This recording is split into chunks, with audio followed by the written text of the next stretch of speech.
आज हमारा financial management का लेक्चर 3 है, जिसमें हमने टारगेट रखा है capital budgeting, cost of the capital and dividend policy. कोशिश करेंगे कि तीनों कवर करें, तीन नहीं तो दो तो कवर करना ही करना है। सी, कैपिटल बस्टिंग क्या होती है? मैंने आपको इनिशियल स्टेज पे ही बताया था इंट्रोडक्शन में कि कैपिटल बस्टिंग में हम किस किस टाइप के डिसीजन लेते हैं। यहाँ पे सिर्फ मैं आपको बताऊंगी कि वो डिसीजन मेकिंग में कौन से ऐसे फैक्टर हैं जो हेल्प करते हैं। आजकल एग्जाम में डेफिनेशन भी आती है, तो कुछ राइटर्स की डेफिनेशन भी मेंशन है कि कैपिटल बस्टिंग क्या है। एक दो डेफिनेशन में सिर्फ आपके नॉलेज के लिए रीड आउट कर रही हूँ। Capital budgeting is a long term planning for making and financial proposal capital outlays, यानी कि जो भी फाइनेंशियल प्रोजेक्ट्स हैं, लॉन्ग टर्म प्रोजेक्ट्स हैं, उनके लिए जो आउटले करते हो आप, जो कैश का आउटफ्लो होता है, उसके बारे में डिसीजन मेकिंग करना क्या कहलाता है? Capital budgeting. कैपिटल बस्टिंग में वेरियस टाइप्स के डिसीजंस होते हैं जो कि किससे रिलेटेड होते हैं? कैपिटल एसेट से, कैपिटल एक्सपेंडिचर से। फाइनेंशियल अकाउंटिंग में हमने पढ़ा है कि कैपिटल एक्सपेंडिचर क्या होते हैं? Purchase of fix assets, expenditure related to addition, expansion, improvement and alteration in fix cost, fix assets, replacement of fix assets and research and development project. यानी कि जहाँ पे हमें लंबे पीरियड के लिए एडवांटेज गेट करना है, इनिशियल स्टेज पे इन्वेस्ट करके, वो सारे डिसीजन किससे रिलेटेड हैं? कैपिटल बस्टिंग से। डिफरेंट ऑथर ने डिफरेंट वे से इसको एक्सप्लेन किया है, बट अपनी लॉन्ग टर्म प्रॉफिटेबिलिटी के लिए जो हम एसेट्स खरीदते हैं, उसके रिगार्डिंग जो डिसीजन मेकिंग करते हैं, वो कहाँ आता है? सब कुछ कैपिटल बस्टिंग में। अब हमने इनिशियली डिस्कस किया था कैपिटल बस्टिंग में हमें बहुत सारे डिसीजन लेने पड़ते हैं, तो वो डिसीजन किस बेस पे लिए जाते हैं, क्या टूल्स होते हैं, वो हम आज के लेक्चर में स्टडी करेंगे। कैपिटल बस्टिंग की इम्पोर्टेंस क्यों है किसी भी ऑर्गेनाइजेशन के लिए? क्योंकि कैपिटल बस्टिंग डिसीजन में ह्यूज अमाउंट चाहिए। आप फिक्स एसेट खरीदते हो तो उसमें आप अपना बहुत सारा पैसा इन्वेस्ट कर रहे हो, ब्लॉक कर रहे हो, तो इसलिए आपको उसके बारे में डिसीजन क्या लेना होगा? केयरफुली लेना होगा। ये डिसीजन आपका लॉन्ग टर्म के लिए है, यानी कि ये शॉर्ट टर्म नहीं है कि आप फिर से एक्सपेंडिचर क्रिएट करके एडवांटेज गेट कर लोगे। आपको जो एक्सपेंडिचर करना है उसकी वैल्यू भी ज़्यादा है, और उसके लिए आपको लॉन्ग पीरियड के लिए डिसीजन मेकिंग करनी है। इसमें हाई रिस्क इन्वॉल्व है, तो बेटर है कि आप बहुत सोच समझ के बहुत सारे जो भी टूल्स एंड टेक्निक्स हैं उनको एनालाइज करके बेस्ट डिसीजन मेकिंग करें। एक बार आपने डिसीजन ले लिया तो उस डिसीजन की जो कॉस्ट होती है, वो स्वंग कॉस्ट होती है, वो रिकवर नहीं की जा सकती। अगर आपने बेस्ट डिसीजन लिया है तो आप उससे इनफ्लो गेट करोगे और अपनी इनिशियल कॉस्ट को क्या कर लोगे? कवर अप कर लोगे। बट अगर आपका डिसीजन गलत हो गया तो ये वापस नहीं हो सकता, ये इरिवर्सिबल है।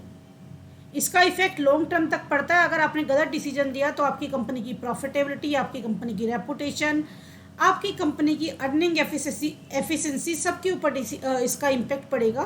तो इन फैक्टर्स को कंसीडर करते हुए हमें ध्यान रखना है कि कैपिटल बस्टिंग डिसीजन मेकिंग बहुत ही केयरफुली करनी होती है।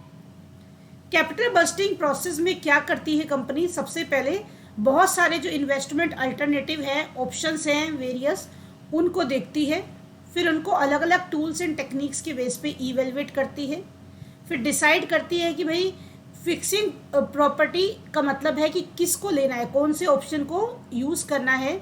उसको फिर फाइनल अप्रूवल करके और क्या कर देती है? इम्प्लीमेंट कर देती है। यानी कि डिसीजन मेकिंग के लिए आपको सबसे पहले वेरियस अल्टरनेटिव को सर्च करना पड़ेगा, वेरियस अल्टरनेटिव को ऑप्शन को देखना पड़ेगा, एनालाइज करना पड़ेगा, और फिर उसको अप्रूव करके इम्प्लीमेंट करना पड़ेगा। किस किस तरीके से हम ये डिसीजन मेकिंग करते हैं, यानी कि कौन सी ऐसी टेक्निक्स हैं जो ये डिसीजन मेकिंग फैसिलिटेट करती हैं। कैपिटल बस्टिंग डिसीजन मेकिंग को हम 2 पार्ट्स में डिवाइड करते हैं।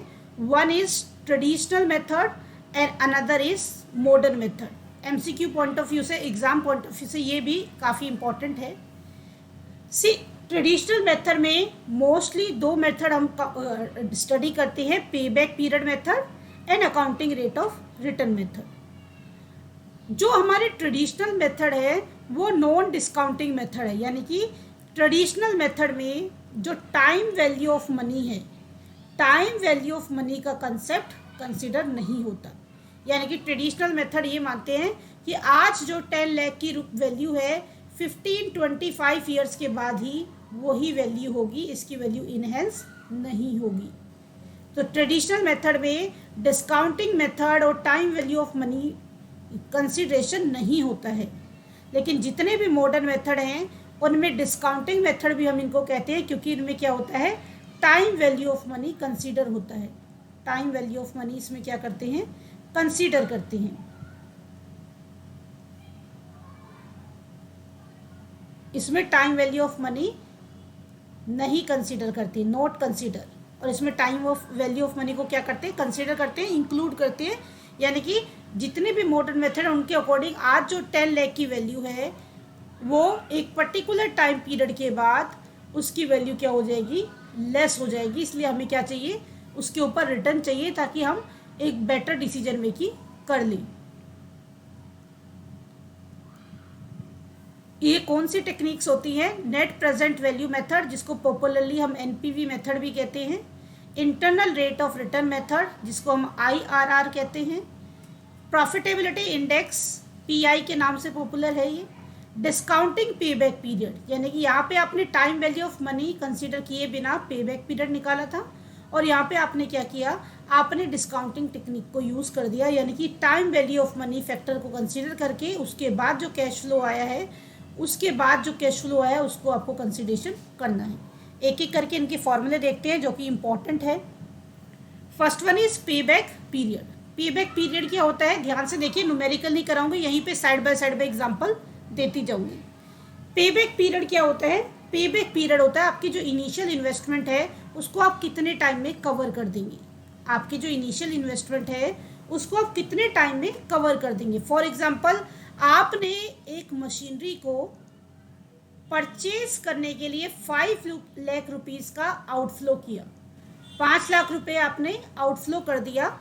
अब उस 5 लाख रुपए खर्च करने के बदले में आपको सपोज फर्स्ट ईयर मिला 2 लाख, सेकेंड ईयर आप उसके ऊपर रिटर्न आपको मिला 1.5 लाख, थर्ड ईयर आपको उस पर रिटर्न मिला 3 लाख, फोर्थ ईयर आपको उस पर रिटर्न मिला 2.5 लाख एंड सो ऑन। इस तरह से आने वाले साल में आपको उसके ऊपर रिटर्न गेट होते हैं। यानी कि मशीनरी को यूज़ करके आप कैश फ्लो क्या करते हो, जनरेट करते हो। तो पे बैक पीरियड कैसे निकालते हैं, पे बैक पीरियड में हमें देखना होता है कि जो मशीनरी पे आपने 5 लाख रुपए खर्च किए वो कितने टाइम में आप रिकवर कर रहे हैं।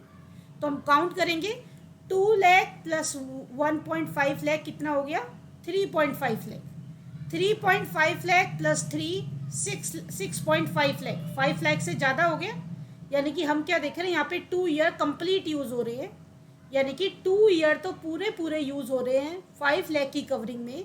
थर्ड ईयर में आपने देखना है कि कितना पोर्शन यूज़ हो रहा है।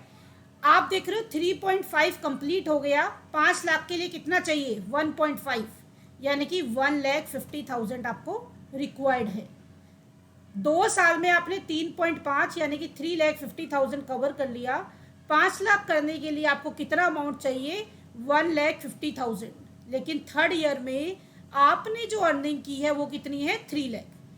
3 लाख अर्न करने में 1 साल यानी कि पूरे 12 महीने लगे, तो 1.5 लाख अर्न करने में कितना टाइम लगेगा। अगर आप ईयर में लिखना चाहते हो तो ईयर में इसकी वैल्यू क्या हो जाएगी, ईयर में इसकी वैल्यू हो जाएगी, इसको कट करेंगे, 15 1 जा 15, 15 2 जा 30, यानी कि 0.5। अगर मुझे इस ईयर में लिखना है पे बैक पीरियड तो मैं क्या लिखूंगी, 2.5 ईयर्स।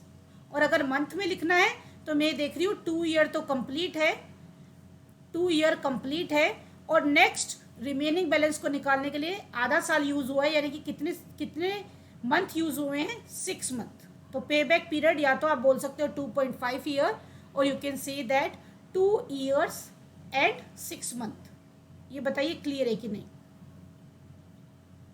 पे बैक पीरियड क्लियर है। पे बैक पीरियड का मतलब है जो आपने आउटफ्लो किया है उस आउटफ्लो को आप कितने दिन में रिकवर कर लेंगे, और उसको कैसे निकालते हैं। क्योंकि अगर इसका न्यूमेरिकल आता है, एमसीक्यू में एक आधा कंसीडर करूंगी, पर मैं ज़्यादा डिटेल में नहीं जाऊंगी क्योंकि कई बार पे बैक पीरियड निकालना आ सकता है, क्योंकि इसका न्यूमेरिकल क्या होता है, छोटा होता है। क्लियर है, किसी को डाउट, ठीक है। उसके बाद हर एक मेथड के अपने मेरिट डिमेरिट होते हैं। भाई इजीली आप देखिए, हर एक पर्सन इसको आसानी से कैलकुलेट कर सकता है, लेकिन इसकी ड्रॉबैक क्या है, इसमें जो टाइम वैल्यू ऑफ मनी है उसको इग्नोर किया गया है। अब इसके बाद आपका पे बैक पीरियड निकलने के बाद आपको भी रिटर्न गेट होगा, उसकी कोई काउंटिंग नहीं है। भाई आपने 3 साल में आपने पे बैक पीरियड कवर कर लिया 2.5 ईयर में, उसके बाद भी तो रिटर्न गेट हो रहा है, उस रिटर्न के बारे में कोई भी इंफॉर्मेशन अवेलेबल नहीं है। तो हर एक मेथड में अपने मेरिट्स और डिमेरिट्स होते हैं। इसमें डिसीजन मेकिंग करते हैं, अगर आप बिजनेस कर रहे हो तो आप कौन सा प्लान एक्सेप्ट करना चाहोगे जिसमें पे बैक पीरियड मोर होगा या लेस होगा?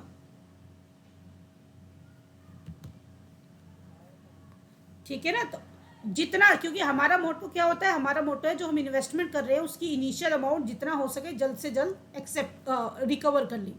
तो जिस प्लान में अगर आपको पे बैक पीरियड के बेस पर डिसीजन मेकिंग करनी है तो जितना छोटा पे बैक पीरियड होगा वही क्या होगा, बेस्ट प्रोजेक्ट होगा। यानी कि जिसका पे बैक पीरियड लेस है वो आप एक्सेप्ट कर लेंगे, और जिसका पे बैक पीरियड मोर है उस प्रोजेक्ट को क्या कर देंगे, रिजेक्ट कर देंगे।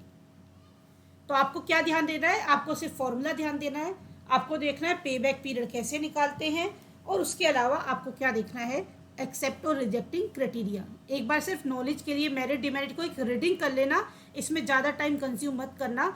0.1% चांसेस होते हैं, बट मैंने कुछ भी छोड़ा नहीं है, कोशिश करी है कि सारी चीज़ों को मैं एड ऑन करूँ। मेन चीज़ इसमें यही आएगी। अभी मुझे बताइए पे बैक पीरियड क्लियर है या एक और एग्जाम्पल देके उसको और क्लैरिफाई करूँ? चलिए नेक्स्ट मेथड पे आते हैं, अकाउंटिंग रेट ऑफ रिटर्न और average rate of return. As we discuss कि ये भी कैसा है, ट्रेडिशनल मेथड है, कन्वेंशनल मेथड है। अब अकाउंटिंग रेट ऑफ रिटर्न की अगर हम बात करते हैं, जिसको कि पॉपुलरली क्या कहते हैं हम, ARR। Anybody tell me the formula of calculating ARR?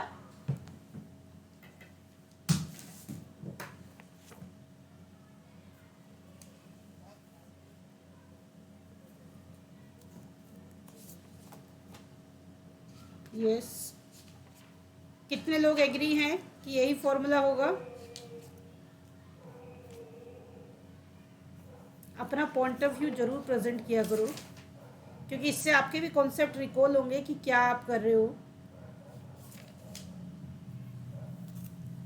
Average annual profit after tax divided by average investment in the project. ARR क्या होगा?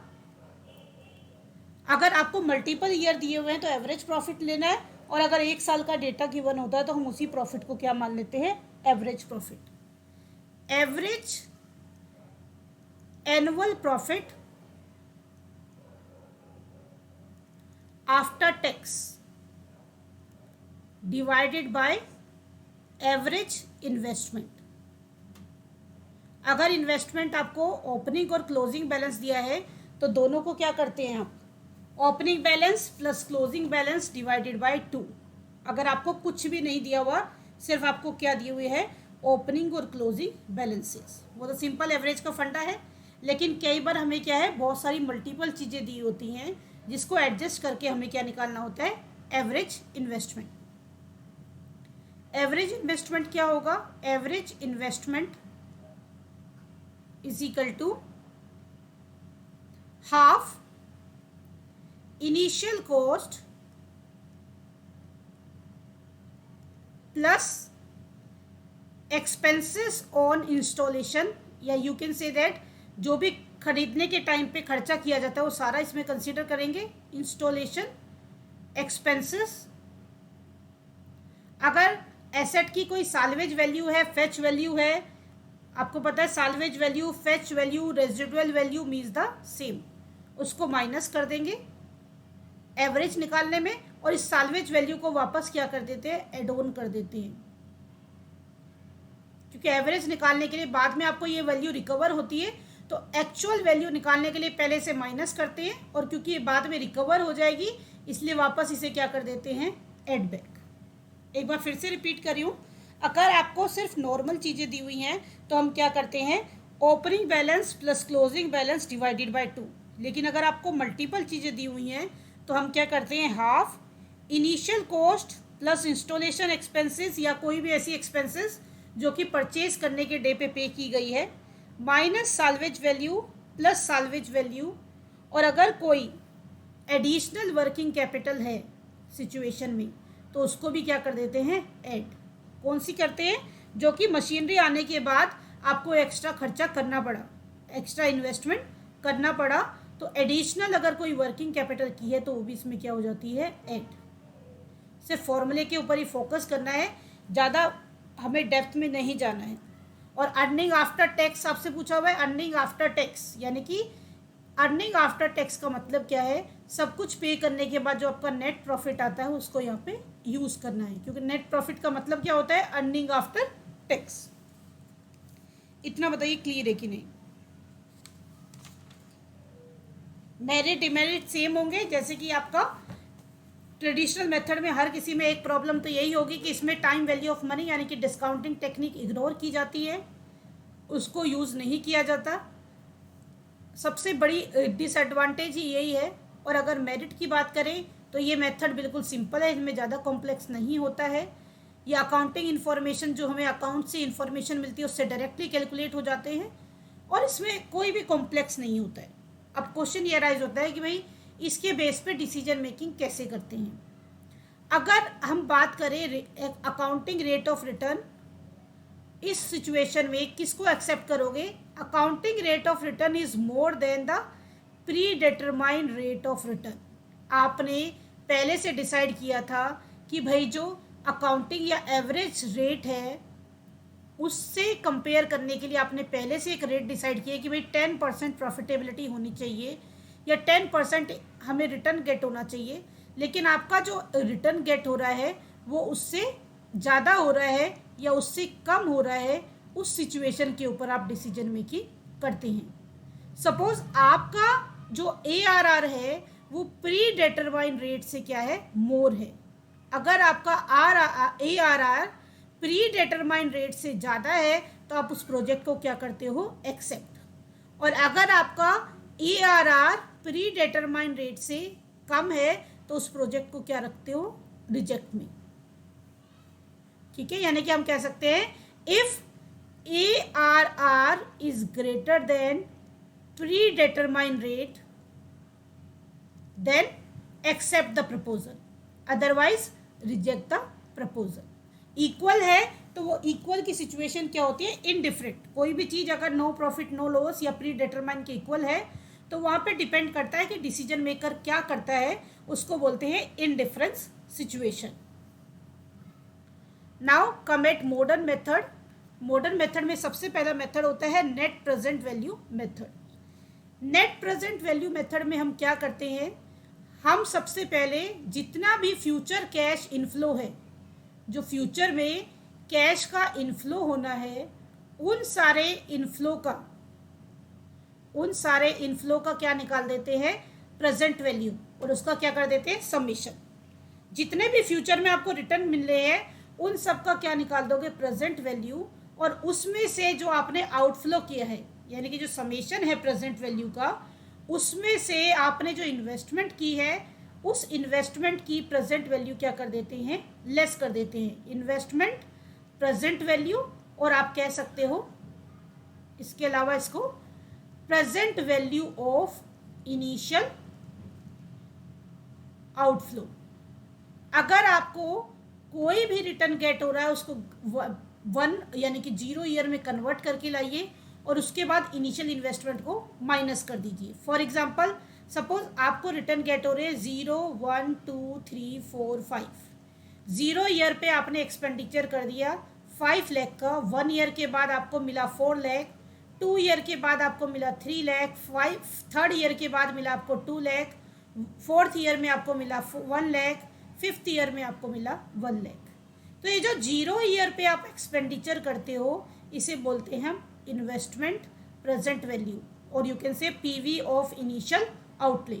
अब आप आज खर्चा कर रहे हो और आपको जो पैसा मिलना है वो मल्टीपल ईयर्स में मिलना है, देन आपको क्या करना होगा, डिसीजन मेकिंग के लिए इन सबको यही कन्वर्ट करके लाना होगा। यानी कि जो 1 ईयर के बाद मिल रहा है उसको 0 पे कन्वर्ट करके लाना है, जो 2 ईयर के बाद मिल रहा है उसे 0 पे कन्वर्ट करके लाना है, जो 3 ईयर के बाद मिल रहा है उसको 0 पे कन्वर्ट करके लाना है। सिमिलरली जितने भी आउटफ्लो होते हैं उनको आज की डेट में कन्वर्ट करके यानी कि प्रेजेंट वैल्यू में कन्वर्ट कर देना है, जिसे मैंने आपको क्या कहा है, summation of present value of cash inflow.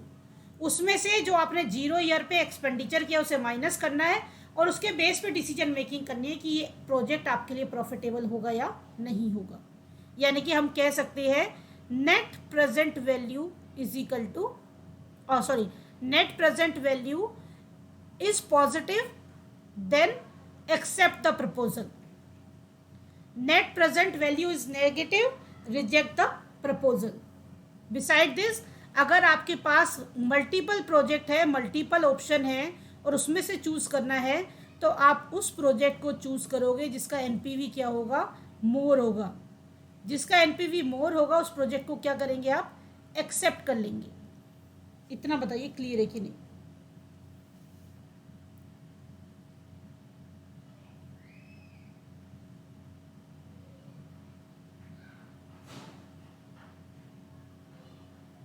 Clear है ये।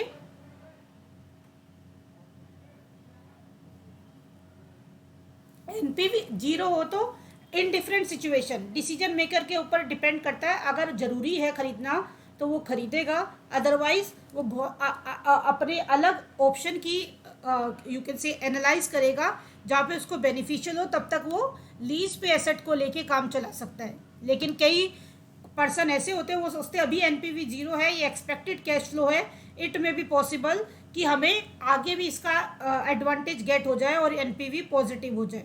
तो it depends on the decision making of the person who are going to make this decision. यानी कि उसको हम बोलेंगे इन डिफरेंट सिचुएशन है, आप प्रोजेक्ट को एक्सेप्ट भी कर सकते हो, रिजेक्ट भी कर सकते हो, ये डिसीजन मेकर के ऊपर है, लेकिन वो नो प्रॉफिट नो लॉस वाली सिचुएशन है। Any other? एनपीवी क्लियर है? आपको ये पता होना चाहिए कैसे निकालते हैं, क्योंकि बहुत बड़ा न्यूमेरिकल होता तो इतना ज़्यादा तो कुछ नहीं आएगा। आपको होगा तो डायरेक्टली इनफ्लो और आउटफ्लो का प्रेजेंट वैल्यू गिवन हो सकती है, प्लस आपको फॉर्मूला पता होना चाहिए, और बार बार कह रही हूँ क्या तरीका होना चाहिए, रिजेक्ट और एक्सेप्ट करने का तरीका, और ये पता होना चाहिए कौन से ट्रेडिशनल मेथड है, कौन से मॉडर्न मेथड हैं। कभी कभी रेयरली आया है, कभी मेरिट डिमेरिट से भी आ जाता है। Which of the following is not the merit of NPV, which of the following is not the demerit of NPV, which of the following is are the merit of NPV. तो इसलिए एक rating लगा लो, बिल्कुल simple चीजें हैं, but 90% chance किसमें रहते हैं, फॉर्मूला और एक्सेप्ट और रिजेक्ट क्राइटेरिया। इसमें जो इंपॉर्टेंट पॉइंट है वो क्या होता है कि आप एनपीवी यूज कर रहे हो तो उसमें प्रोजेक्ट कैसे होते हैं, mutually exclusive. Mutually exclusive project कैसे होते हैं, एनीबडी?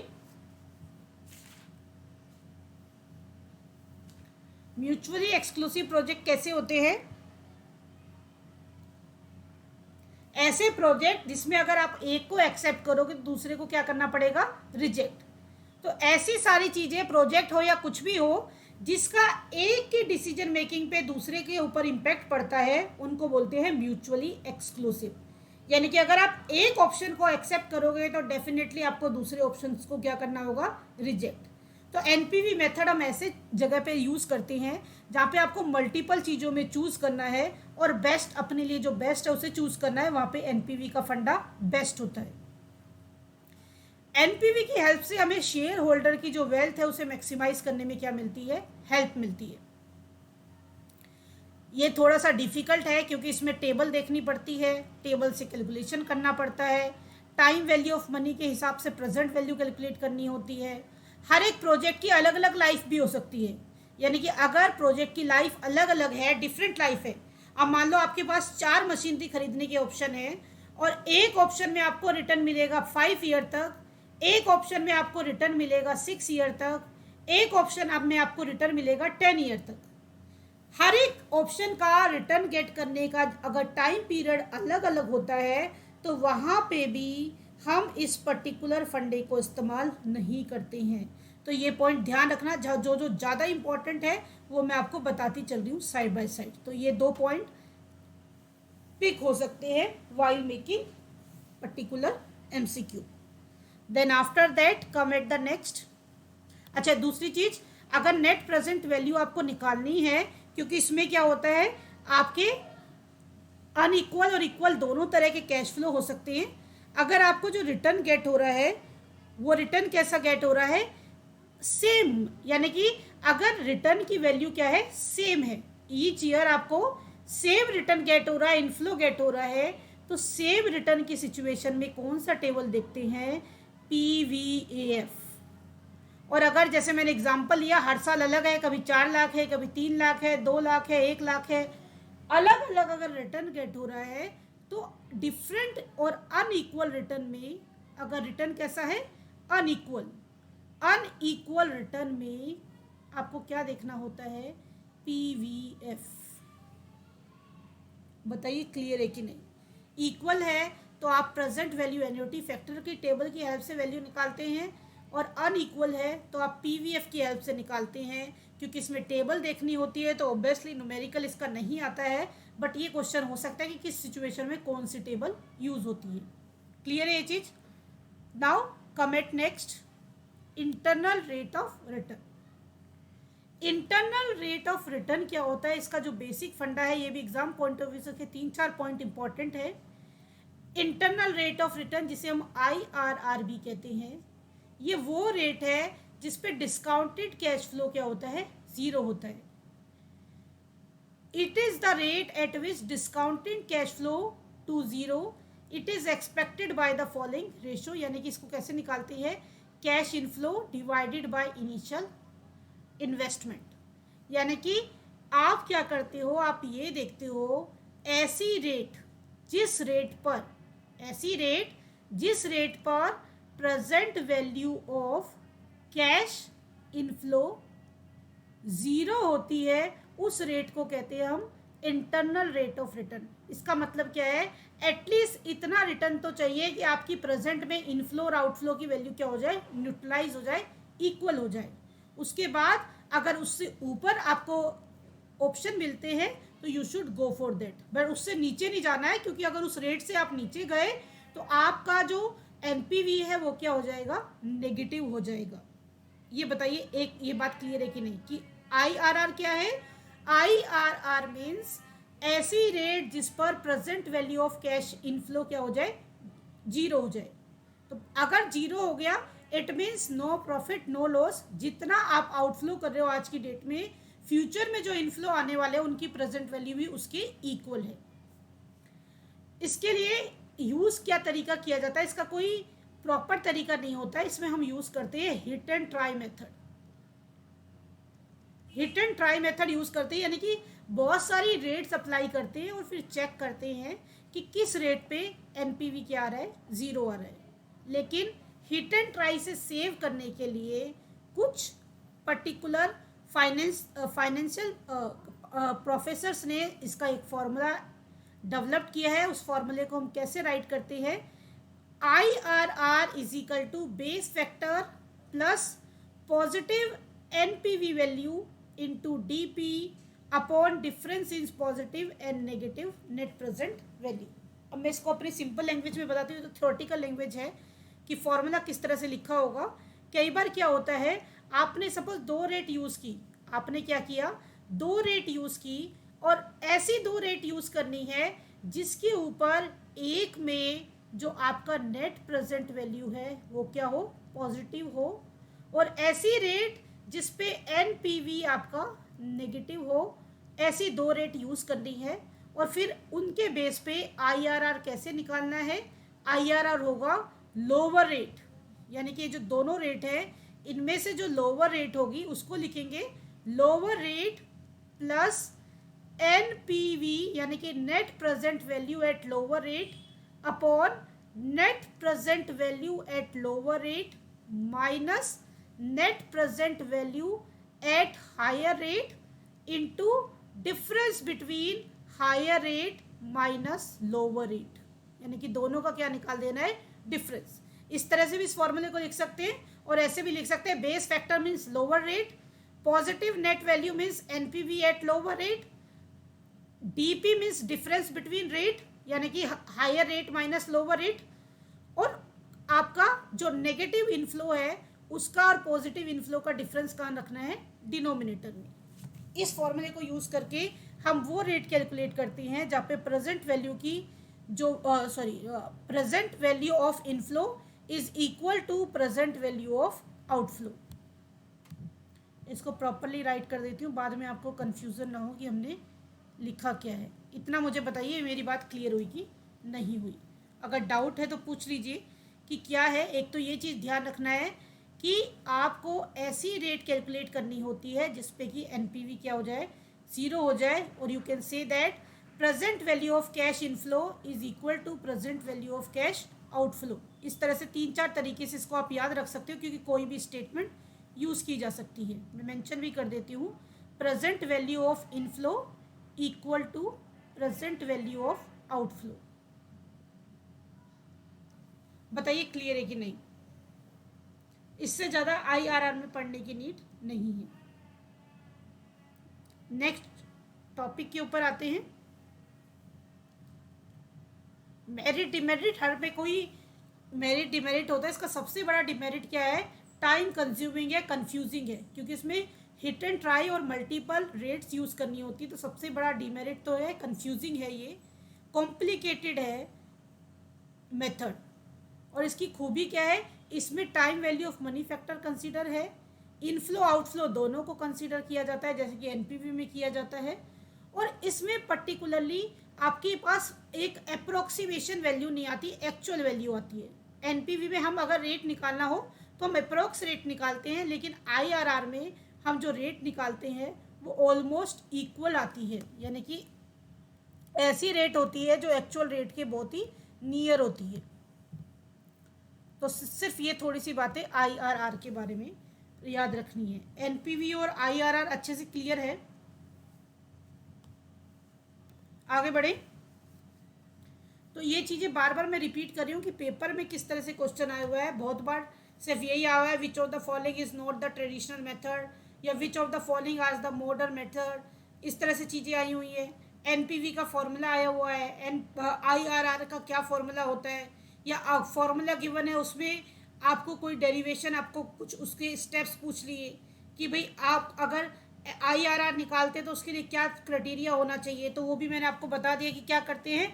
ऐसी दो रेट डिसाइड करते हैं जिसपे एनपीवी क्या हो, पॉजिटिव हो और नेगेटिव हो, और फिर उनको फॉर्मूले में क्या कर देते हैं, इंटरपोलेशन करके फॉर्मूले में पुट करके हम क्या निकाल देते हैं, near by value of IRR. ये स्टेप्स आपको लिखे भी है कि किस तरह से इसको कैलकुलेट करना है। एक तरीका ये होता है कि जो हम रेट एज्यूम करते हैं, अगर आप एज्यूम नहीं करना चाहते तो आप पे बैक पीरियड की तरीके से इसको देख सकते हैं। जैसे पे बैक पीरियड हम कैलकुलेट करते हैं, उसी तरह से आप एक वैल्यू कैलकुलेट करेंगे और उसको एक टेबल में देखने के बाद आप कैलकुलेट कर देंगे कि किस रेट पे आपको पहले चेक करना चाहिए। अगर मैं इसको भी थोड़ा सा एलोबरेट करूं तो पे बैक पीरियड निकालने के बाद इस पीरियड को कहाँ पे चेक करते हैं, इसको चेक करते हैं आप प्रेजेंट वैल्यू एन्यूटी फैक्टर में, पीवीएफ टेबल में आप पे बैक पीरियड को चेक करते हैं और क्या डिसाइड करते हैं कि किस रेट पे आपको कैलकुलेशन करनी चाहिए। यानी कि ट्रायल एंड एरर के लिए जो हमारी रेट है वो उसकी शुरुआत कहाँ से करनी चाहिए, उसको आप पे बैक पीरियड की हेल्प से भी कैलकुलेट कर सकते हो without doing loads of calculation regarding NPV. Now come at risk and uncertainty in capital budgeting। भाई आप सारा कैलकुलेशन करके फ्यूचर के जितने भी कैश इनफ्लो हैं वो अराइज नहीं हुए हैं, all those inflows are expected, यानी कि फ्यूचर में इतना रिटर्न ये मशीनरी देगी, इतना ये बिल्डिंग देगी, इतना ये इक्विपमेंट देगा, तो वो सारी कैलकुलेशन सारी की सारी एस्टिमेटेड कैलकुलेशंस हैं। तो आपका जो कैपिटल बस्टिंग है उसमें रिस्क भी है और अनसर्टेनिटी भी है, क्योंकि डिसीजन किससे रिलेटेड है, फ्यूचर से रिलेटेड। आज हो सकता है फेवरेबल सिचुएशन हो, लेकिन आने वाले टाइम में इट में भी पॉसिबल फेवरेबल सिचुएशन ना हो। तो इसमें बहुत सारा रिस्क एंड अनसर्टेनिटी इन्वॉल्व है। किस तरह से रिस्क एंड अनसर्टेनिटी को ध्यान में रखते हुए डिसीजन मेकिंग करनी है उसको हमें ध्यान रखना है। इसके लिए हम कुछ टेक्निक्स यूज़ करते हैं। Risk adjustment cut off rate, यानी कि जब हम इन्वेस्ट करते हैं तो हम चाहते हैं कि हमारा जो रिस्क है उसके बराबर हमें रिटर्न गेट हो जाए, या फिर हमारा जो रिस्क है वो रिटर्न से इक्विवेलेंट हो जाए, जस्टिफाई हो जाए, उसके बराबर हो जाए। सेंसिटिविटी टेक्निक्स है, यानी कि फ्लैक्चुएशन होने से रिटर्न के ऊपर क्या इम्पेक्ट पड़ेगा उसकी कैलकुलेशन करते हैं। एस्टिमेशन कर रहे हैं तो वो एस्टिमेशन हम प्रोबेबिलिटी की टेक्निक की हेल्प से भी कर सकते हैं, स्टैंडर्ड डेविएशन की हेल्प से भी एस्टिमेशन कर सकते हैं। कोफिशिएंट ऑफ वेरिएंस की हेल्प से भी एस्टिमेशन करते हैं। ये सारे टूल्स हम स्टेट्स में डिटेल में पढ़ेंगे। यहाँ पे सिर्फ आपको ध्यान रखना है कि रिस्क एंड रिटर्न में कौन कौन से टूल्स आप यूज़ कर सकते हो। डिसीजन ट्री एनालिसिस हम यूज़ कर सकते हैं। बहुत सारे डिसीजन अल्टरनेटिव को रख के एनालाइज करके वी कैन जज कि कौन सा बेस्ट मेथड होगा जिसको हम क्या कर सकते हैं, अडॉप्ट कर सकते हैं। Next, capital structure. आपको बताया था कि जो हमारा फाइनेंशियल डिसीजन है, फाइनेंशियल डिसीजन मेनली किसके ऊपर डिपेंड है, कैपिटल स्ट्रक्चर के ऊपर डिपेंड है। और कैपिटल स्ट्रक्चर किसके ऊपर डिपेंड होता है, कॉस्ट ऑफ द कैपिटल। यानी कि हर एक सोर्स जिससे आप फंड रेज करते हो उस सोर्स की कुछ कॉस्ट होती है। उस कॉस्ट के बेस पे ही आप डिसीजन मेकिंग करते हैं कि आपको कौन कौन से रिसोर्सेज यूज़ करने चाहिए अपने पर्टिकुलर कंपनी की फाइनेंशियल नीड को पूरा करने के लिए। तो उसकी कैलकुलेशन के लिए क्या फंडा यूज़ होता है वो हम डिस्कस करेंगे। मुझे बताइए, कैपिटल बस्टिंग क्लियर है?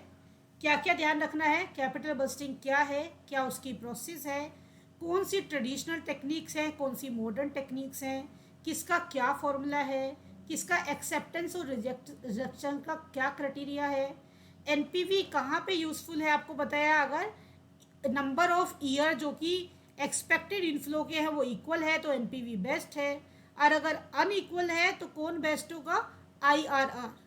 अगर आप इजीली डिसीजन मेकिंग करना चाहते हैं तो कौन सा मेथड बेटर है, वो मेथड बेटर है आपका पे बैक पीरियड। इसके अलावा एक प्रॉफिटेबिलिटी मेरे साथ हाइड कर दिया, कुछ मटेरियल हाइड किया हुआ है जो कि आपको नोट्स में तो भेजूंगी लेकिन अभी पढ़ाने के लिए मैंने हाइड किया हुआ है। मुझे लग रहा है प्रॉफिटेबिलिटी वाला भी उसमें हाइड हो गया है, मैं यहाँ पे मेंशन कर देती हूँ क्योंकि वो भी एक इम्पॉर्टेंट टूल है। प्रॉफिटेबिलिटी इंडेक्स, प्रॉफिटेबिलिटी इंडेक्स क्या होता है, ये एक रेशो होता है इनफ्लो और आउटफ्लो के बीच में। यानी कि present value of cash inflow divided by present value of cash outflow. इसका आप रेशो निकालते हो या इसका वैल्यू निकालते हो, रिलेशन निकालते हो। अगर आपका प्रॉफिटेबिलिटी इंडेक्स ग्रेटर देन 1 है देन एक्सेप्ट द प्रपोजल, और अगर आपका प्रॉफिटेबिलिटी इंडेक्स लेस देन 1 है रिजेक्ट द प्रोजेक्ट। और अगर प्रॉफिटेबिलिटी इंडेक्स 0 है तो अगेन कैसी सिचुएशन है, इनडिफरेंट सिचुएशन। यानी कि डिसीजन मेकर के ऊपर है कि उस प्रोजेक्ट को एक्सेप्ट करे या नहीं करे, क्योंकि वो सिचुएशन है जिसका मतलब क्या है, नो प्रॉफिट नो लॉस। जब भी मैं एफएम में इनडिफरेंस सिचुएशन राइट कर रही हूँ उसका मतलब क्या है, break even situation, no profit no loss situation. तो ये सारे टूल्स हैं जो कि इंपॉर्टेंट है एग्जाम पॉइंट ऑफ व्यू से। अब हम डिस्कस करते हैं कैपिटल स्ट्रक्चर, किस तरह से कॉस्ट कैलकुलेट होती है, क्या क्या तरीके होते हैं वेरियस कॉस्ट को कैलकुलेट करने के, और कैसे सारी समीशन करके हम डिसीजन मेकिंग करते हैं कि किस पर्टिकुलर सोर्स का हमारे फाइनेंशियल स्ट्रक्चर में कितना प्रोपोर्शन होना चाहिए। Concept of capital budgeting concept of capital structure आपको बताया कि किसके ऊपर डिपेंड करता है, फाइनेंशियल डिसीजन मेकिंग के ऊपर डिपेंड करता है। आप जो फाइनेंशियल डिसीजन मेकिंग करते हैं यानी कि किस किस सोर्स से आप पैसा रेज करके आएंगे उसका रिलेशन आपकी वैल्यू ऑफ फर्म से होता है। यानी कि आपकी फर्म की वैल्यू डिपेंड करती है किसके ऊपर, फाइनेंशियल डिसीजन के ऊपर जनरली। बट बहुत सारे ऐसे फाइनलिस्ट हुए हैं, ऐसे फाइनेंशियल थिंकर हुए हैं जिन्होंने इन चीज़ों को डिनाई भी किया है। यानी कि कुछ लोग कहते हैं कि आप जो कैपिटल स्ट्रक्चर अडॉप्ट करते हो यानी कि कितना शेयर है, कितना डिवेंचर है, कितना लोन है, इसका जो इम्पैक्ट है आपकी कंपनी की वैल्यू के ऊपर पड़ता है। लेकिन कुछ थिंकर ये कहते हैं कि इसका कंपनी की वैल्यू से कोई लेना देना नहीं है। तो यहाँ पे पढ़ते समय आपको ये भी फोकस करना है कि वो कौन से तरीके हैं जो वैल्यू को इम्पैक्ट करते हैं और वो ऐसे कौन से तरीके हैं जो वैल्यू को इम्पैक्ट नहीं करते। इसके ऊपर भी एग्जाम में क्वेश्चन आता है। तो मैं एनालिसिस के बेस पे आपको बताती चल रही हूँ कि किस पर्टिकुलर कंसेप्ट में ज़्यादा फोकस किसके ऊपर करना है। Capital structure cost of the capital और वैल्यू ऑफ द फर्म में ये रिलेशन एस्टेब्लिश करता है। इसका मोटो क्या होता है, इफेक्टिव कैपिटल स्ट्रक्चर, यानी कि कंपनी का ऐसा कैपिटल स्ट्रक्चर डिसाइड करना जिससे फर्म की वैल्यू क्या हो जाए, मैक्सिमाइज हो जाए और ओवरऑल टोटल कॉस्ट क्या हो जाए, रिड्यूस हो जाए।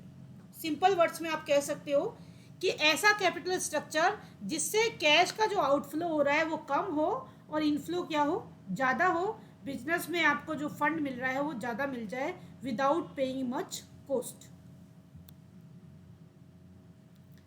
एक होता है टर्मिनोलॉजी ऑप्टिमम कैपिटल स्ट्रक्चर, यानी कि बेस्ट कैपिटल स्ट्रक्चर, जो कि कंपनी की वैल्यू के बेस पे बेटर है कि आपको इतना इतना प्रोपोर्शन यूज करना चाहिए।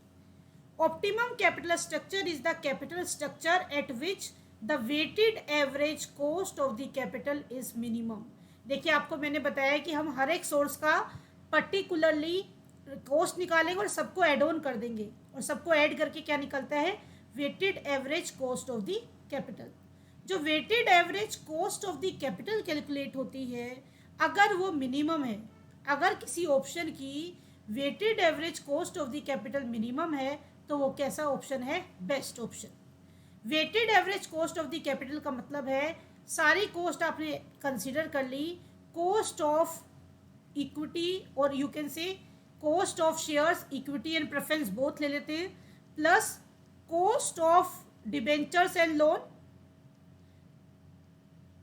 Cost of retained earning,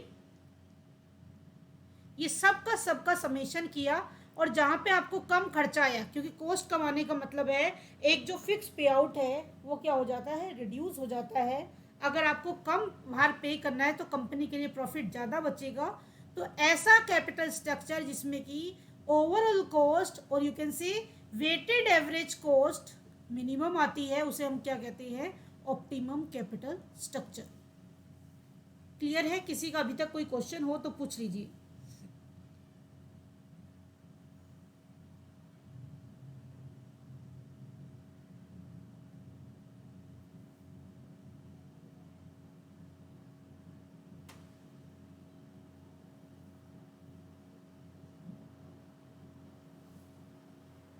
anybody have any question अभी तक जितना पढ़ा है? आगे बढ़ते हैं। कॉस्ट कैसे कैलकुलेट होती है, या कौन कौन से ऐसे फैक्टर हैं जो कैपिटल स्ट्रक्चर को, आप जब अपनी कंपनी के बारे में डिसीजन मेकिंग करने जा रहे हैं, कितना शेयर लें, कितना डिबेंचर लें, तो कौन से ऐसे फैक्टर हैं जो इस चीज़ को इम्पैक्ट करते हैं। ये भी एक इम्पॉर्टेंट कंसेप्ट है। इसकी डिस्क्रिप्शन इतनी इंपॉर्टेंट नहीं है जितने इसके मेन हेड इंपॉर्टेंट है। तो ऐसे फैक्टर जिनके ऊपर कैपिटल स्ट्रक्चर डिपेंड होता है, फर्स्ट फैक्टर होता है लिवरेज। अभी हमने लिवरेज चैप्टर पढ़ा था। लिवरेज का मतलब है कि आपकी बिजनेस रिस्क कितना है या फिर फाइनेंशियल रिस्क कितना है, उसके बेस पे आप अपना क्या डिसाइड करते हो कि क्या कैपिटल स्ट्रक्चर होना चाहिए। अगर आपकी कंपनी की प्रॉफिटेबिलिटी बेटर है तो आप क्या करते हो, आप डिबेंचर और लोन को ज़्यादा यूज़ करते हो, क्योंकि उससे आपके लिए प्रॉफिट जो है ज़्यादा बचता है शेयर करने के लिए एज अ ओनर। अगर आपकी कंपनी की प्रॉफिटेबिलिटी कम है तो आप शेयर कैपिटल यूज़ करते हो और रिटेन अर्निंग यूज़ करते हो, क्योंकि उस सिचुएशन में आपकी कंपनी के पास इतनी कैपेबिलिटी नहीं होती कि वो एक फिक्स पे आउट कर सके। तो लिवरेज क्या है? It is the basic and important factor which affect the capital structure. It use the fix cost financing such as debt and preference shares capital. It is closely related to overall cost of the capital. तो जो मैंने आपको simple word में बताया वो ये कह रहा है कि आपको ये देखना है कि ओवरऑल कैपिटल आपकी नियर बाय अगर वैल्यू आती है इसके बेस पे या लिवरेज के बेस पे, वो डिसीजन मेकिंग में हेल्प करती है। बट अगर मैं आपको अपने सिंपल लैंग्वेज में बताऊं तो लिवरेज का यहाँ पे मीनिंग है कि ऐसा स्ट्रक्चर यूज़ करिए फाइनेंशियल और बिजनेस रिस्क को देखते हुए जो कि आपकी कंपनी की अर्निंग के ऊपर बेस्ड हो। अगर आपकी earning before interest and tax smooth है, कंसिस्टेंट है, या ग्रो हो रही है, कंसिस्टेंट है या फिर उसमें इनकम में ग्रो हो रहा है, तो आपको क्या यूज़ करना चाहिए? आपको यूज़ करना चाहिए डेप्ट और यू कैन से बोरोव्ड फंड, यानी कि लोन वगैरह लेके काम चलाना चाहिए, क्योंकि आपके पास रेगुलर इनकम आती है प्रॉफिट के रूप में, जिससे आप आसानी से इनको पे आउट कर दोगे, और इनका पे आउट फिक्स होता है, इन्हें ज़्यादा पे आउट नहीं करना होता। तो आपका जो रिमेनिंग प्रॉफिट है वो आपके पास ज़्यादा से ज़्यादा पोर्शन रहेगा। लेकिन आपका जो earning before interest and tax है, अगर वो इनकंसिस्टेंट है, यानी कि कभी ज़्यादा प्रॉफिट होता है, कभी कम होता है, कभी लॉस होता है, तो उस सिचुएशन में शेयर कैपिटल क्या है, बेटर है। और शेयर कैपिटल में से भी कौन सी कैपिटल बेटर होती है आपकी कंपनी के लिए, इक्विटी कैपिटल। ये है यहाँ पे लिवरेज फैक्टर का मेन रोल। दूसरा होता है कॉस्ट ऑफ द कैपिटल, यानी कि सारे सोर्सेज को आप मैचअप करते हो और ऐसी वैल्यू चूज करते हो जहाँ पे WAC क्या होता है, WAC क्या होता है, मिनिमम होता है, जिसे हम ऑप्टिमम कैपिटल स्ट्रक्चर भी कहते हैं। आपके बिजनेस का कैसा नेचर है, किस टाइप का आपका बिजनेस है, उसमें ज़्यादा फिक्स कॉस्ट आपकी एंकर्ड होती है, वेरिएबल कॉस्ट ज़्यादा एंकर्ड होती है, दोनों का कॉम्बिनेशन एंकर्ड होता है, वर्किंग कैपिटल आपको फिक्स सोर्सेज से कंप्लीट हो जाती है, या वर्किंग कैपिटल करंट सोर्सेज से आप फुलफिल करते हो, तो आपके बिजनेस में कैसा काम हो रहा है उसके ऊपर भी आपकी रिक्वायरमेंट डिपेंड करती है। If the business consist for long period of operation it will apply for equity. आपको अगर बिजनेस लंबे पीरियड तक चलाना है, उसको एक्सपेंड करना है, तो हमें ऐसा सोर्स यूज़ करना चाहिए जो कि लंबे तरह से बिजनेस में लगा रहे और जिसके ऊपर कोई फिक्स पे आउट भी ना हो। और वो बेटर ऑप्शन क्या है, इक्विटी, क्योंकि इक्विटी पे शेयर तभी दिया जाता है प्रॉफिटेबिलिटी का या रिटर्न का, जब कंपनी को क्या होती है, अर्निंग होती है। और डेब्ट पे अर्निंग हो या ना हो, पे आउट करना ही पड़ता है। तो अगर आपके बिजनेस ऐसा है जिसमें कि आपको लॉन्ग पीरियड तक चलाना है, ह्यूज इन्वेस्टमेंट की नीड है, इनिशियल स्टेज है, ज़्यादा प्रॉफिटेबिलिटी नहीं है, तो आपको इक्विटी यूज़ करना चाहिए। लेकिन आपके बिजनेस में अगर कैपिटल कम लगी है, ऐसे सोर्सेस लगे हैं जो कि आपको ज़्यादा फिक्स कॉस्ट में ब्लॉक करने की मनी ज़रूरत नहीं होती, ईजिली कैश में कन्वर्ट होते रहते हैं साल भर बार बार, तो उस बिजनेस के लिए बेटर है कि आप क्या यूज़ करो, डेब्ट यूज़ करो। Then size of the company, ये भी मैंने आपको बता दिया। अगर स्मॉल साइज है तो ऑब्वियसली क्या होगा, एक्सटर्नल फाइनेंस की आपको नीड होगी। लेकिन अगर आपकी कंपनी का बिग साइज है तो आपको बहुत सारे शेयर्स, डिबेंचर, रिटेन अर्निंग का कॉम्बिनेशन यूज़ करना पड़ेगा। तो आपकी कंपनी अगर स्मॉल है तो छोटे छोटे रिसोर्सेज से पैसा लेके आप अपनी फाइनेंशियल नीड को पूरा कर सकते हो। बट अगर आपकी कंपनी लार्ज है, लार्ज स्केल या मीडियम स्केल है, तो ऑब्वियसली बेटर ऑप्शन क्या है उसकी सिचुएशन में, इक्विटी शेयर कैपिटल। अगर कब कैसी सिचुएशन में, अगर कंपनी क्या है, लार्ज है या फिर कैसी है, मीडियम स्केल। अगर स्मॉल स्केल है तो शेयर आसानी से कोई खरीदता नहीं है, तो ये ऑप्शन हमारे लिए वैसे भी आधा रास्ता बंद हो जाता है, क्योंकि छोटी कंपनियों के शेयर लोग नहीं खरीदते हैं, बड़ी कंपनियों के शेयर खरीदते हैं। तो आपको आसानी से इन्वेस्टर भी नहीं मिलता, जिसकी वजह से हमें शेयर इशू करने में भी क्या आती है, प्रॉब्लम आती है।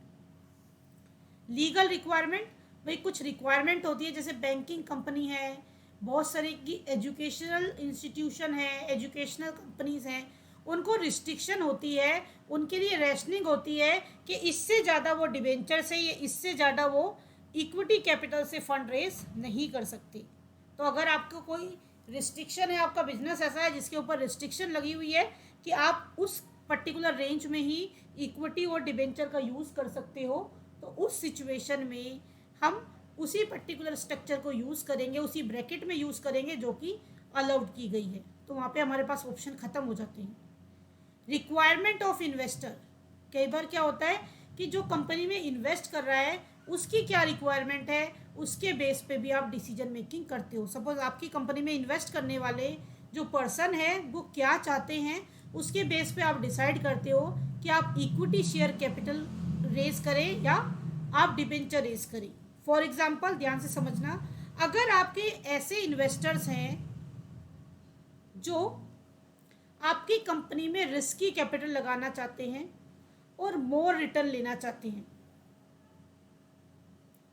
तो वो किस में इन्वेस्ट करेंगे, वो इन्वेस्ट करेंगे इक्विटी शेयर में। अगर कोई ऐसे इन्वेस्टर है जिनको रेगुलर रिटर्न चाहिए, उनको ज़्यादा नहीं चाहिए लेकिन उनको रेगुलर रिटर्न चाहिए, यानी कि जो कैपिटल इन्वेस्ट कर रही है वो उस कैपिटल पे उनको रेगुलर रिटर्न गेट होता जाए, उनकी इच्छा ये है, तो आपकी कंपनी में अगर ऐसे इन्वेस्टर इन्वेस्ट करना चाहते हैं जो रेगुलर रिटर्न गेट करना चाहते हैं, तो आप कैपिटल स्ट्रक्चर में अगर आपको ऐसे इन्वेस्टर मिल गए तो आप कैपिटल स्ट्रक्चर में ज़्यादा क्या रखेंगे, डिबेंचर और लोन।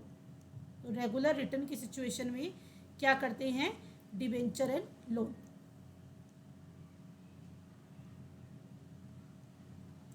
कई बार गवर्नमेंट पॉलिसीज होती हैं, कंपनीज एक्ट होते हैं, जिसमें कुछ रिस्ट्रिक्शन होती है कि कितने कितने सोर्स आप कहाँ कहाँ से यूज़ कर सकते हैं, कहाँ कहाँ रिस्ट्रिक्शन है ट्रांसफरेबिलिटी पे, कहाँ कहाँ रिस्ट्रिक्शन है कैपिंग पे कि इससे ज़्यादा आप इक्विटी नहीं रेज कर सकते। तो उस सिचुएशन में भी आपको एज पर प्रोविज़न ही चलना पड़ता है। देन अब क्वेश्चन अराइज होता है, जो हम बार बार वर्ड यूज़ कर रहे हैं डिसीजन मेकिंग में, cost of the capital, cost of the capital. तो ये कॉस्ट ऑफ द कैपिटल कैसे कैलकुलेट होती है, कॉस्ट ऑफ द कैपिटल कैसे कैलकुलेट होती है, हर एक का ये कुछ डेफिनेशन है। डेफिनेशन तो आपको देखिए रटनी ही पड़ेंगी। कॉस्ट ऑफ कैपिटल का मतलब क्या होता है, कॉस्ट ऑफ कैपिटल का मतलब होता है कि कैपिटल पे आपको कितनी अर्निंग करनी है, यानी कि आपको एटलीस्ट इतनी अर्निंग करनी है जिससे कि आप जो फंड रेज किए हैं उसकी कॉस्ट को पे आउट कर पाओ। फॉर एग्जाम्पल सपोज 10% डिबेंचर आपने इशू करके फंड रेज किए हैं और उसकी जो वैल्यू है वो 10 लाख है। इसका मतलब उनका एनुअल इंटरेस्ट क्या है, उसका एनुअल इंटरेस्ट है 1 लाख। तो ये जो डिबेंचर है इसके लिए आपको एटलीस्ट 1 लाख तो कैलकुलेट करना ही होगा। इस डिबेंचर की कॉस्ट क्या है, 1 लाख इन जनरल। यानी कि अगर शेयर होल्डर को आप डिविडेंड दे रहे हो तो जितना डिविडेंड दे रहे हो वो उसकी कॉस्ट है। लोन या डिबेंचर के ऊपर आप जो इंटरेस्ट पे कर रहे हो वो उसकी कॉस्ट है। अगर हम बात करें रिटेन अर्निंग की, तो रिटेन अर्निंग में क्या होता है, क्योंकि रिटेन अर्निंग क्या होती है, रिटेन अर्निंग के लिए किसी आउटसाइडर को पेमेंट नहीं करना। लेकिन अगर आप रिटेन अर्निंग यूज़ करते हो, ज़्यादा प्रॉफिट का ज़्यादा पोर्शन अपने पास रखोगे तो उससे क्या इम्पैक्ट होगा, उससे इम्पैक्ट होगी प्राइस ऑफ शेयर, जो कि डायरेक्टली किससे रिलेटेड है, आपकी कंपनी की गुडविल और रेपुटेशन थी। तो ऐसा नहीं है कि रिटेन अर्निंग की कुछ कॉस्ट नहीं होती, उसका शेयर होल्डर्स पे इम्पैक्ट पड़ता है। इसलिए हम ये एज्यूम करते हैं कि रिटेन अर्निंग की कॉस्ट और इक्विटी शेयर की कॉस्ट क्या रहती है, सेम रहती है। ये होता है कॉस्ट का फंडा। अब क्या क्या फॉर्मूले होते हैं क्विकली देख लेते हैं। अगर हम कॉस्ट ऑफ द कैपिटल निकाल रहे हैं किसके लिए, एक ऐसी रेट के लिए, ऐसी पर्टिकुलर रिटर्न के लिए जो कि आपको गेट करनी ही करनी है बिना किसी स्पेसिफिक रिसोर्स के, जिसको हम किससे रिप्रेजेंट करते हैं, के से। यहाँ पे के का मतलब है कॉस्ट ऑफ द कैपिटल। तो उसका फॉर्मूला नॉर्मली क्या हो जाएगा, K is equal to R J plus B plus F. K for cost of the capital, R J मतलब रिस्कलेस कॉस्ट। रिस्कलेस कॉस्ट का मतलब क्या है, ये आर जे वो रेट है जो आपको बिना बिजनेस में इन्वेस्ट करे। अगर आपके पास सपोज 10 लाख रुपए हैं, आप उन्हें अपने बिजनेस में इन्वेस्ट ना करके किसी को लोन दे देते या किसी सेफर इन्वेस्टमेंट में उसको इन्वेस्ट कर देते तो आपको कुछ एक रेगुलर रिटर्न मिलता। तो उस रेगुलर रिटर्न को, जो सेफर रिटर्न है, जो बिजनेस में इन्वेस्ट किए बिना भी आपको गेट हो जाता, उसको हमने क्या कहा है, आरजी, यानी कि रिस्क लेस और risk free return on particular finance. B क्या है, आप जब रिस्क लेते हो तो ऑब्वियसली बिजनेस का फंडा होता है नो रिस्क नो गेन। तो आप जब रिस्क लोगे तो ऑब्वियसली आप रेट क्या करोगे, ज़्यादा एक्सपेक्ट करोगे। भाई मैंने किसी गवर्नमेंट की सिक्योरिटी में इन्वेस्ट किया, वहाँ पे 10% रिटर्न मिल रहा है। कोई प्राइवेट प्लेयर मेरे पास आया तो मैं एक्सपेक्ट करूँगी कि प्राइवेट पर्सन क्योंकि सिक्योर नहीं है, उसकी रेट क्या होनी चाहिए, मोर देन 10%। क्योंकि अगर मैं रिस्क लूँगी तो ऑब्वियसली मैं एक्सपेक्ट करूँगी कि मुझे मोर रिटर्न गेट हो। तो जो वो रिस्क प्रीमियम है जो आप ज़्यादा चाहते हो रिस्की वेंचर में इन्वेस्टमेंट करने के बदले में, उसको किससे रिप्रेजेंट करते हैं, बी से, जिसको CAPM में बीटा भी बोलते हैं। आगे हम डिस्कस करेंगे, लेकिन इन जनरल हम इसको बी से रिप्रेजेंट करते हैं। और जो आप फाइनेंशियल यानी कि जो बिजनेस रिस्क है, आपको बताया था बिजनेस रिस्क किससे रिलेटेड होता है, ऑपरेटिंग लिवरेज से। और ऑपरेटिंग लिवरेज क्या बताया था, डायरेक्टली किससे रिलेटेड होती है, वो रिलेटेड होती है आपकी fix cost in fix assets, उससे रिलेटेड होती है। तो यानी कि फिक्स एसेट में आप कितना इन्वेस्टमेंट कर रहे हो, कितना मनी ब्लॉक कर रहे हो, उसका जो रिस्क ले रहे हो, उसके लिए हमने बी रेट यूज़ किया।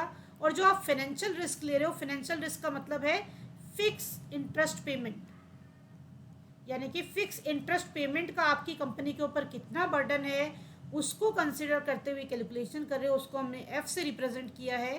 तीनों को प्लस करके हम निकालते हैं कॉस्ट ऑफ दी कैपिटल। एक बार फिर से रिपीट कर रही हूँ, टोटल कॉस्ट क्या होगी किसी भी सोर्स की?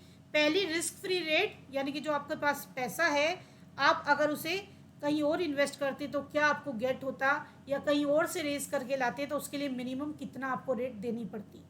बी का मतलब है यानी कि बिजनेस रिस्क, यानी कि फिक्स कॉस्ट में कितना पैसा इन्वेस्ट करने की ज़रूरत पड़ेगी जिसके लिए आपको एक रिटर्न की नीड होगी।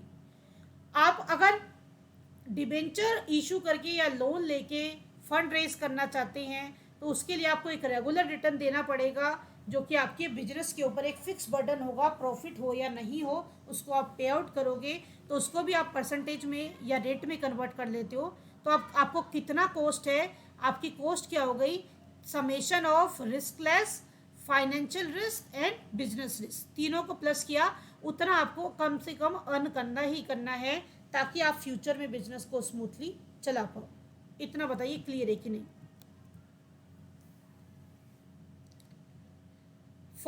फॉर्मूले नेक्स्ट में करेंगे क्योंकि फॉर्मूला ज़्यादा हो जाएगा, फिर एक साथ दिमाग में आएगा नहीं। कोई नहीं, नंबर ऑफ डेज इंक्रीज हो जाए पर चीज़ अच्छे से होनी चाहिए, हम जो भी डिस्कस करें। आज की क्लास से किसी को डाउट हो तो पूछ लीजिए, अदरवाइज मैं कर देती हूँ आज का सेशन